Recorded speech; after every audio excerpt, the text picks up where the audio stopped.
नमस्कार दोस्तों, मैं हूं आपका होस्ट सूरज कुमार सिल और आप देख रहे हैं वैदिक ज्ञान यूट्यूब चैनल। आत्मा का रहस्य। यह है पार्ट 3 और ये सीरीज़ अगर आप देख रहे हैं तो पहले पार्ट 1, पार्ट 2 और उसके बाद आपको पार्ट 3 देखना चाहिए। पार्ट 1, पार्ट 2 और पार्ट 3 देखने के बाद जो आत्मा का कॉन्सेप्ट है वो आपके समझ में बिल्कुल आ जाएगा। तो जो प्लेलिस्ट का डिस्क्रिप्शन में लिंक दिया हुआ है वहाँ पर क्लिक करके आप प्लेलिस्ट में जाकर आत्मा का रहस्य वाले तीनों वीडियो आप देख सकते हैं। तो आइए शुरू करते हैं आज का हमारा टॉपिक और पार्ट 3, आत्मा का रहस्य। देखिए, मृत आत्मा स्थूल शरीर से अलग होने पर सूक्ष्म शरीर में प्रविष्ट अर्थात प्रवेश कर जाती है। यह सूक्ष्म शरीर ठीक स्थूल शरीर की ही बनावट होता है जो दिखाई नहीं देता। खुद मृत आत्मा को भी इस शरीर के होने की बस अनुभूति होती है, लेकिन कुछ आत्माएं हैं जो बहुत ही पवित्र होती हैं, वह इस शरीर को देख सकती हैं। हमने आपको पहले भी कहा था 3 तरह की जो आत्मा है, जीवात्मा, प्रेत आत्मा, सूक्ष्म आत्मा। तो सूक्ष्म शरीर वही शरीर है जिसे हम देख नहीं सकते हैं, अर्थात स्थूल शरीर जो अभी हमारा शरीर है ना, भौतिक, जिसे हम छू सकते हैं, देख सकते हैं, काट सकते हैं, पीट सकते हैं, उसके अलावे भी एक शरीर और है हमारे अंदर, उसे हम कहते हैं सूक्ष्म शरीर। तो आत्मा इस शरीर से निकलकर सूक्ष्म शरीर में प्रवेश कर जाती है। अब बात करते हैं कि जब मरणासन्न व्यक्ति के मुख से या कहीं से किसी भी छिद्र से आत्मा निकल गई, प्राण निकल गया, उसके बाद क्या होगा। देखिए, आत्मा शरीर को त्याग कर यात्रा प्रारंभ करती है। तो यात्रा कहाँ तक की यात्रा? या तो अच्छा कर्म, मैंने पहले भी कहा, अगर वो व्यक्ति अच्छा कर्म किया है जीते जी, तो या तो वो पितरलोक जाएगा, या देवलोक जाएगा, या स्वर्गलोक जाएगा। अब पितरलोक क्या है, या इसका मैं एक अलग से सेपरेट वीडियो में बना दूंगा।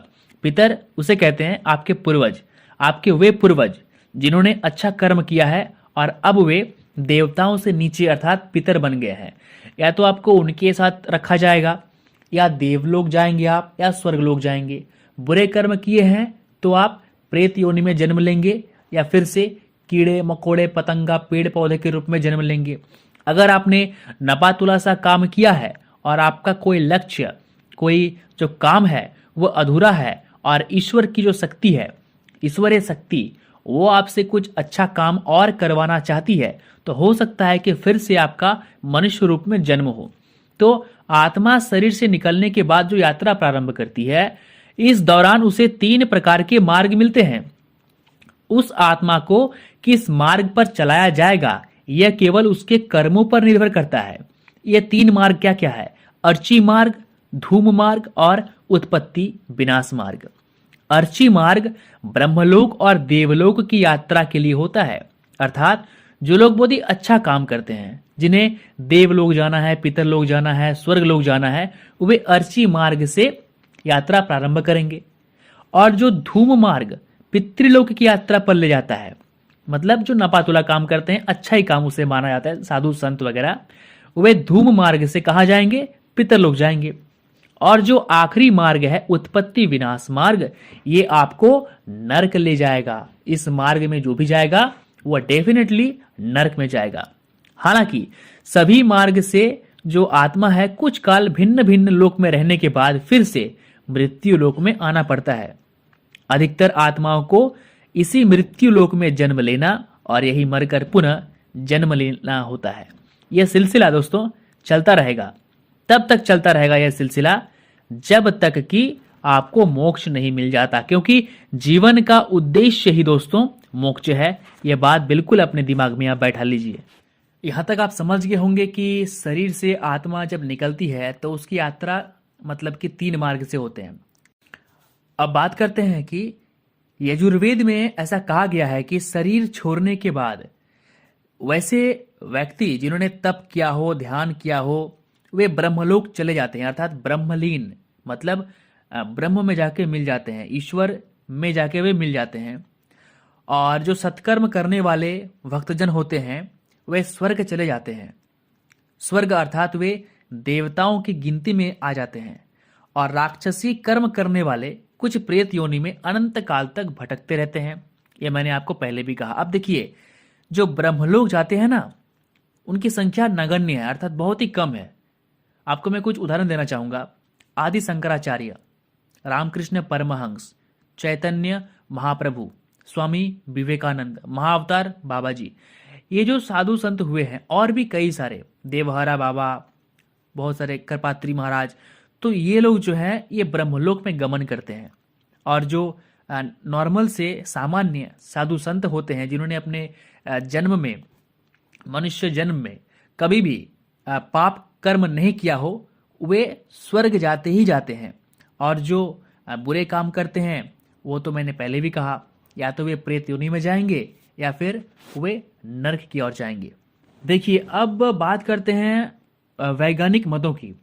देखिए, वैज्ञानिक मत भी आत्मा को लेकर कई सारे थ्योरी जो है दोस्तों, वो लिख रखे हैं, बोल कर गए हैं, लेकिन इसमें सच्चाई कितनी है इसका कोई प्रमाण नहीं है। हालांकि शास्त्रों में तो जो बातें कही गई है उसके अनुसार अगर तर्क दिया जाए तो साधु संत भी उसी बात को मानते हैं और उन्होंने इस चीज को साबित भी किया है।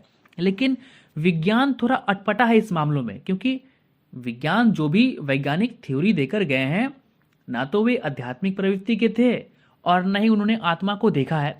वे बस अपनी एक थ्योरी किसी तरह घिसी पिटी सी उन्होंने बना लिया और लोगों के सामने पेश कर दिया।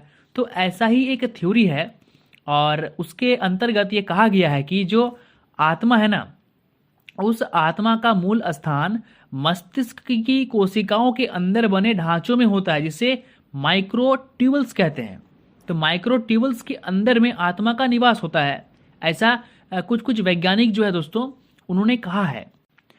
तो मेरे अनुसार अगर मुझसे पूछा जाए तो यह सिद्धांत बिल्कुल गलत है, क्योंकि आत्मा का स्थान जो है दोस्तों वो हृदय में ही है। इसका एक प्रमाण मैं आपको दे रहा हूं वैज्ञानिक दृष्टिकोण से ही।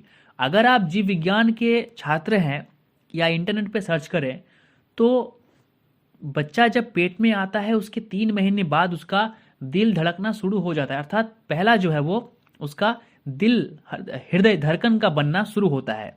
तो ये एक जो है प्रमाण है और मैं इस चीज को मानता भी हूँ कि शास्त्रों में भी लिखा हुआ है, यजुर्वेद में लिखा हुआ है, गरुड़ पुराण में लिखा हुआ है, कठोपनिषद में लिखा हुआ है कि आत्मा का निवास स्थान जो है दोस्तों वो हृदय है, हमारी धड़कन है, ना कि मस्तिष्क। लेकिन वैज्ञानिक भी इससे पीछे नहीं रहे हैं। वैज्ञानिकों ने भी जो थोड़े से भी आध्यात्मिक प्रवृत्ति के रहे होंगे, उन्होंने इस पर थ्योरी अपनी अपनी लिख के गए। तो उसमें कितनी सच्चाई है नहीं है, ये बात तो बिल्कुल अलग है, क्योंकि मैं नहीं मानता कि उन्होंने आत्मा को देखा होगा या वे कोई साधु संत महात्मा होंगे। खैर, सबके अपने अपने तर्क हैं, लेकिन जो प्रमाणित है, जो साधु संत महात्मा कह कर गए हैं, हमें तो उसे ही मानना होगा, क्योंकि उन्होंने खुद को साबित किया है अपने कर्मों के अनुसार, तो हमें उनकी बातों को ही मानना होगा। तो दोस्तों, उम्मीद करते हैं कि ये वीडियो आपको बहुत ही पसंद आई होगी। इस वीडियो को भाग 1 और भाग 2 को देखने के बाद अगर आपके मन में कोई और सवाल है आत्मा को लेकर, तो आप कमेंट बॉक्स में कर सकते हैं या हमें ईमेल कर सकते हैं। हमारा ईमेल एड्रेस आपको डिस्क्रिप्शन लिंक में या चैनल के डिटेल्स में आपको मिल जाएंगी। आप सवाल कर सकते हैं, आपके सवाल का जवाब 2 से 3 दिनों के भीतर दे दिया जाएगा। कोई भी सवाल आप आत्मा के बारे में अगर आपके मन में कुछ है, आप पूछ सकते हैं। और अगर हमने किसी टॉपिक को छोड़ दिया है तो उसका हम एक अलग भाग पार्ट 3 लाएंगे बहुत ही जल्द। उसमें हम उन सभी चीज़ों को कवर कर लेंगे जो हमने आत्मा को लेकर छोड़ दिया है। चैनल को अगर आपने सब्सक्राइब नहीं किया है तो कर लीजिए, आगे वीडियो बहुत ही इंटरेस्टिंग होने वाला है दोस्तों। मिलते हैं अगले एपिसोड में, तब तक के लिए नमस्कार, जय हिंद, जय भारत।